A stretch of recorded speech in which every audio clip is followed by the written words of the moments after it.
নমস্কার। শুরু করছি পঞ্চতন্ত্রের সর্বশেষ এপিসোড। আগের দিন বলেছিলাম যে পঞ্চতন্ত্রের সমস্ত গল্পগুলো বলা হয়ে গেছে, এবার একটা শেষ এপিসোড করে আমি একটা ওই যাকে বলে কুইক রিক্যাপিচুলেশন আর কি, সবটা একটুখানি একবার ছোট করে বলে দেবো। তা পঞ্চতন্ত্রের মূল ব্যাপারটা যেটা ছিল, একদম যে প্রথম যে শুরু হয়েছিল কি জন্যে, যে দাক্ষিণাতে একজন রাজা ছিলেন, রাজা অমর শক্তি। তার 3টি পুত্র ছিল। সেই পুত্রগুলি না পড়াশোনা করত, না যুদ্ধবিদ্যা সম্পর্কে তাদের কোনো আগ্রহ ছিল, মানে না রাজনীতি, না অন্য কোনো শাস্ত্র, কোনো কিছু সম্পর্কে তাদের কোনো জ্ঞান ছিল না। তারা শুধু ওই খেলে ধুলে, রাজার আয়েসে তো মানুষ হতো, রাজপুত্র, তারা একদম মানে বিত্ত বৈভবের মধ্যে যেহেতু মানুষ হতো, ওই আরামের দিকেই তাদের মনটা ছিল। তাদের কোনো কিছু শেখার দিকে, কিছু জানার দিকে কোনো আগ্রহ ছিল না। তো এইটা নিয়ে রাজার মনে একটা ভীষণ দুঃখ ছিল। তিনি একদিন ভাবলেন, মানে এটা নিয়ে খুব চিন্তা করতেন যে ওনার পরে তাহলে রাজ্যের ভার কে সামলাবে, সেরকম ভাবে তো কেউ তৈরি হলো না। তো এই সমস্ত চিন্তার সময়তেই একবার তিনি তার মন্ত্রীর কাছে একজন পণ্ডিতের কথা শুনলেন, যে আচার্য বিষ্ণু শর্মা, যিনি সর্বশাস্ত্রে পণ্ডিত এবং তিনি চাইলে তার ছেলেদেরকে ঠিক মতন গাইড করতে পারেন, সবকিছু শেখাতে পারেন। কারণ ব্যাপারটা তো মানে খুব অনেক দিনের ব্যাপার, মানে এক সম্পূর্ণ শাস্ত্র, একটা শাস্ত্র শিখলে তো রাজা হওয়া যায় না। বিভিন্ন শাস্ত্র পড়তে হবে, যুদ্ধবিদ্যা জানতে হবে, রাজনীতি জানতে হবে, কূটনীতি জানতে হবে, এই সমস্ত কিছু নানান রকম ব্যাপার আছে। তো সেই জন্য অনেকে অনেক রকম মতামত দিলেন যে এই এত কম সময়ে কি করে সম্ভব। তো রাজা তো খুব রেগে যাচ্ছেন যে আমার বেতনভোগী 500 পণ্ডিত রয়েছে আমার রাজ্যে, অথচ আমার ছেলেদের কেউ শিক্ষিত করতে পারবে না।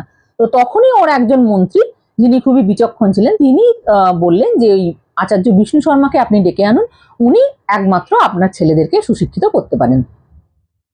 তো সেই বিষ্ণু শর্মা ছিলেন একজন অশীতিপর বৃদ্ধ, 80 বছরের ওপর তার বয়স হয়ে গেছে।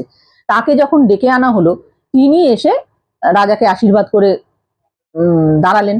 রাজা তাকে বসতে আসন দিয়ে প্রণাম জানিয়ে বললেন যে আচার্যদেব, আপনি এরকম আমার ছেলেদেরকে যদি এরকম মানে এমন ভাবে উপযুক্ত করে দেন যাতে আমার পরে তারা রাজ্যের ভার নিতে পারে। আমি তো খুবই চিন্তিত তাদের নিয়ে, এইসব মূর্খ পুত্রদের নিয়ে আমি ভবিষ্যতে আমার রাজ্যের কি হবে। তো আপনি যদি ওদেরকে শিক্ষিত করে তুলতে পারেন, আমি আপনাকে 100টি গ্রাম মানে দক্ষিণা স্বরূপ দেব। তাতে বিষ্ণু শর্মা বললেন যে মহারাজ, আমি তো বিদ্যা বিক্রি করি না, হ্যাঁ, আমি বিদ্যা দান করি। তো আর তাছাড়া আমার বয়স দেখুন, আমার 80 বছরের ওপর বয়স হয়ে গেছে, আমি এখন 100টা গ্রাম নিয়ে করবোই বাকি। তো সুতরাং ওইসব কথা আমাকে বলে আপনি মানে লোক দেখাবার চেষ্টা করবেন না, সেসবের জন্য আমি পড়াবো না। তবে হ্যাঁ, পড়াতে আমি ভালোবাসি। আপনার ছেলেদেরকে আমি 6 মাসের মধ্যে সর্বশাস্ত্রে একদম পণ্ডিত করে দেবো, এই ব্যাপারে আমি কথা দিচ্ছি। আর যদি আমার এই কথা আমি রাখতে না পারি, তাহলে যেন আমার নরকের স্থান হয়। এত বড় কথা যিনি বলেছেন, এত বড় মানে প্রতিজ্ঞার কথা যিনি বললেন, তার মানে তার আত্মপ্রত্যয় কতটা বেশি। তিনি তার মানে নিশ্চিত যে তিনি 6 মাসের মধ্যে 3টি ছেলেকে একেবারে সর্বশাস্ত্রে সুপণ্ডিত করে দিতে পারবেন। তো রাজা তো শুনে ভীষণ খুশি হলেন এবং ওই 3 ছেলেকে ওই বিষ্ণু শর্মার হাতে সঁপে দিলেন। বিষ্ণু শর্মাও সেই 3 ছেলেকে নিয়ে তার আশ্রমে চলে গেলেন এবং সেখানে গিয়ে বলতে পারেন 5টা বড় বড় গল্প লিখলেন। যেমন গল্প হয় না, 5টা বড় বড় গল্প লিখলেন। সেই গল্পের মধ্যে আবার অনেকগুলো ছোট ছোট গল্প, মানে প্লটের ভেতরে আবার সাব প্লট। একটা গল্প বলতে বলতে সেটা কিছু আরো ভালোভাবে বোঝানোর জন্য আর একটা গল্প এসে পড়ছে, আবার সেইটা কিছু ভালোভাবে বোঝানোর জন্য আর একটা গল্প এসে পড়ছে। এইভাবে বড় বড় 5টা গল্প লিখলেন এবং সেই গল্পগুলোকে আরো ছোট ছোট অনেকগুলো গল্পের মাধ্যমে পুরো ব্যাপারটাকে ভাঙলেন। 5টা যে এই যে গল্প, সেটাকে আমরা বলতে পারি তন্ত্র, বা 5টা ভাগ, তার পুরো লেখার রচনাটাকে তিনি 5টা তন্ত্রে বা 5টা ভাগে ভাগ করলেন। সেই 5টা ভাগ কি? প্রথম হলো মিত্র ভেদ, দ্বিতীয় মিত্র প্রাপ্তি, তৃতীয় কাকুলকীয়, চতুর্থ হচ্ছে লব্ধপ্রনাশ এবং 5 নম্বর হচ্ছে অপরীক্ষিত কারক। এই 5টা তন্ত্রে তিনি সেই রাজকুমারদের জীবনের সার একদম শিখিয়ে দিলেন। সমস্ত শাস্ত্রের সার তাদেরকে ওই 5টা তন্ত্রের গল্পগুলোর মাধ্যমে তাদেরকে বুঝিয়ে দিলেন। এই গল্পগুলোতে সাধারণত দেখা গেছে, সবাই আপনারা শুনেছেন এর আগে, বিভিন্ন পশু পাখিকে চরিত্র হিসেবে দেখানো হয়েছে। তো যদিও চরিত্র হিসেবে পশু পাখি এসেছে, কিন্তু তাদের আচার আচরণ সবই কিন্তু মানুষের মতো, তারা কথা বলতে পারে, হাঁটতে পারে, নানা রকম মানুষের মতো অনেক রকম কাজ করতে পারে।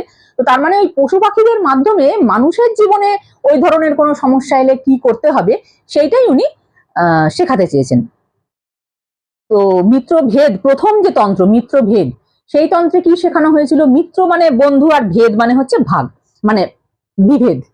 তো দুই বন্ধুর বিভেদ কি করে তৃতীয় কোনো ব্যক্তির উপস্থিতিতে ঘটতে পারে, সেইটাই এই তন্ত্রের মাধ্যমে তিনি শিখিয়েছেন। সেখানে আমরা দেখেছিলাম যে একটি শিয়াল একটা বাঘ আর ষাঁড়ের মধ্যে তার নিজের স্বার্থেই বন্ধুত্ব করিয়ে দিয়েছিল। আবার যখন বুঝলো তার স্বার্থ ক্ষুণ্ণ হচ্ছে, তখন আবার সেই বাঘ আর ষাঁড়ের মধ্যে বিভেদ শুধু সৃষ্টি করলো তাই নয়, সেই সিংহকে দিয়ে ষাঁড়কে আক্রমণ করিয়ে তাকে মেরে ফেললো। তো এইভাবে সে তার কার্যসিদ্ধি করলো। তো সেই জন্য মানে সম্পর্কের মধ্যে তৃতীয় ব্যক্তি প্রবেশ করলে কিভাবে বন্ধুত্বের হানি ঘটতে পারে, এটাই হলো এই তন্ত্রের মূল ঘটনা, মিত্রভেদ।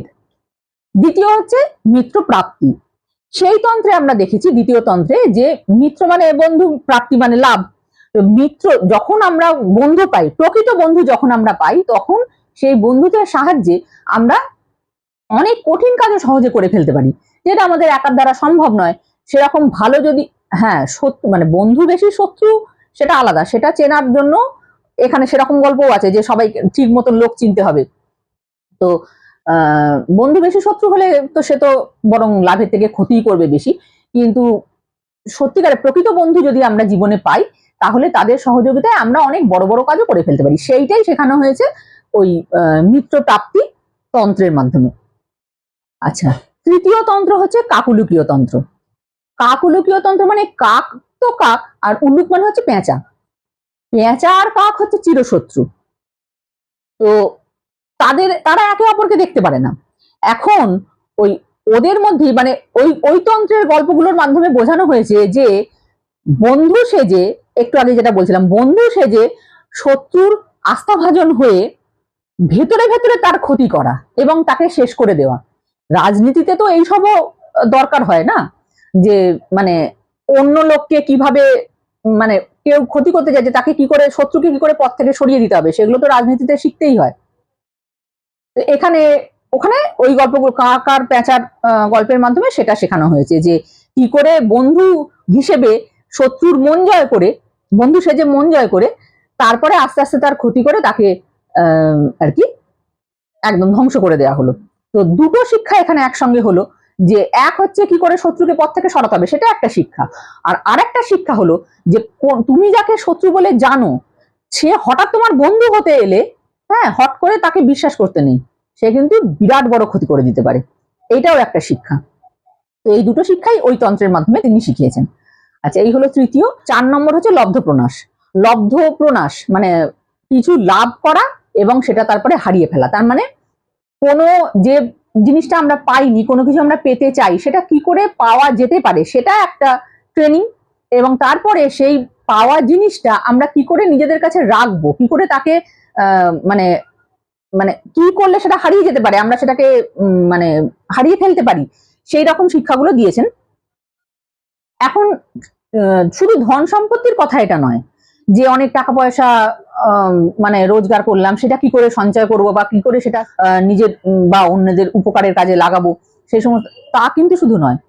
ধন সম্পদ মানে কিন্তু বিভিন্ন মানবিক গুণ, সেগুলোও আমাদের সম্পদ। ভালো বন্ধু, সেও আমাদের সম্পদ। হ্যাঁ, মানুষের সঙ্গে মানুষের সম্পর্ক, সেও আমাদের সম্পদ।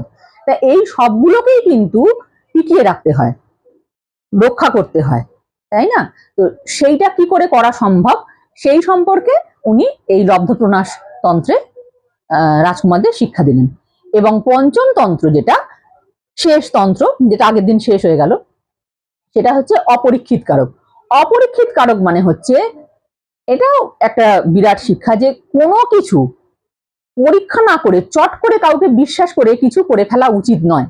খুব ভালো করে চিন্তা ভাবনা করে তবেই কোনো কাজে এগোনো উচিত এবং সেই কাজটা করা উচিত। হঠাৎ করে কোনো কিছু না ভেবে কোনো কাজে আমি মানে এগিয়ে গেলাম, অথচ তারপর দেখা গেল শেষকালে একটা কিছু সেরকম ভালো কিছু হচ্ছে না, তখন হয়তো পিছিয়ে আসাটাও আর সম্ভব নয়। তাই এগোনোর আগেই ভেবে নিতে হবে, ভালো করে পরীক্ষা করে নিতে হবে যে এই কাজের পরিণতি কি হতে পারে, হ্যাঁ, কি করব না করব এই সমস্তগুলো খুব ভালো করে পরীক্ষা করে তবেই কোনো কাজে এগোনো উচিত। তো এই 5টি তন্ত্রের মাধ্যমে আচার্য বিষ্ণু শর্মা সেই 3 রাজকুমারকে 6 মাসের মধ্যে, উনি বলেছিলেন 6 মাসের মধ্যে ওদেরকে আমি সর্বশাস্ত্রে একদম মানে শিক্ষিত করে তুলবো। তা সত্যিই তিনি তাই করেছিলেন। 6 মাসের মধ্যে এই গল্পগুলোর মাধ্যমে তিনি 3 রাজকুমারকে একদম সর্বশাস্ত্রে সুপণ্ডিত করে তুললেন এবং রাজার হাতে ফিরিয়ে দিলেন। এইভাবে তার প্রতিজ্ঞা রক্ষা হলো। আর সেই 3 রাজকুমার যারা কিনা পড়াশোনার দিকে একদম ধার মারাতো না, তারাও ওই গল্প শুনতে শুনতে তারা কিন্তু শিক্ষাগুলো সহজে নিজেদের মধ্যে গ্রহণ করে নিল। গল্প বলার যেরকম একটা মানে গল্পের মাধ্যমে শুনতে তো আমাদের কোনো কিছু বেশি ভালো লাগে, তো মনেও থাকে। তো সেইভাবেই উনি গল্পের মাধ্যমে ওদের মধ্যে সেই সমস্ত শিক্ষা একদম ভরে ভরে দিলেন এবং তারা সর্বশাস্ত্রে সুপণ্ডিত হয়ে মানে জীবনের শিক্ষা তারা পুরোপুরি পেয়ে গেল এবং তাদের বাবার কাছে ফিরে গেল। আচার্য বিষ্ণু শর্মার মানে প্রতিজ্ঞাও পূরণ হলো। তো এই হলো পঞ্চতন্ত্রের গল্প। এখন পঞ্চতন্ত্র বহু প্রাচীন ভারতীয় সাহিত্য, ফলে অনেক সময় কোনো বইতে কোনো গল্প পাওয়া যায়, আবার কোনো বইতে দেখা যায় হয়তো সেই গল্প পাওয়া গেল না, এরকম হয়। কোনো কোনো গল্প একটু এদিক ওদিক হতে পারে। তো কিন্তু মূল কাহিনীগুলো এইগুলোই। তো সেইটাই আমরা এতদিন ধরে শুনলাম, একসঙ্গে অনেক দিন আমরা এই সিরিজটার মধ্যে থাকলাম আর কি। তো আজকে এই সিরিজের সমাপ্তি ঘোষণা করতে আমার নিজের একটু মন খারাপই লাগছে, কারণ অনেকদিন ব্যাপারটা নিয়ে আমিও তো চর্চা করলাম। তো যাই হোক, ঠিক আছে, সবকিছু তো একটা শেষ থাকেই, শেষ তো করতেই হতো। তো এই সিরিজটাও শেষ হলো। আগামী দিনে আবার নতুন কোনো পর্ব নিয়ে অবশ্যই ফিরে আসব। যদি আপনাদের কোনো সাজেশন থাকে, আমি আমার বন্ধু বান্ধবদের মধ্যে, পরিচিত ব্যক্তিদের মধ্যে অনেকেই জিজ্ঞেস করেছি, আপনাদের কারোর কোনো যদি কোনো সাজেশন থাকে যে এরপরে কোন সিরিজ শুরু করলে ভালো হয়, সেটা আমাকে জানাতে পারেন। সেটা নিয়ে চিন্তা ভাবনা করব, বা যদি সম্ভব হয় অবশ্যই আবার নতুন কোনো সিরিজ করব। খুব তাড়াতাড়ি আশা করি আবার দেখা হবে নতুন কোনো সিরিজে। সবাই ভালো থাকবেন, আবার দেখা হবে। নমস্কার।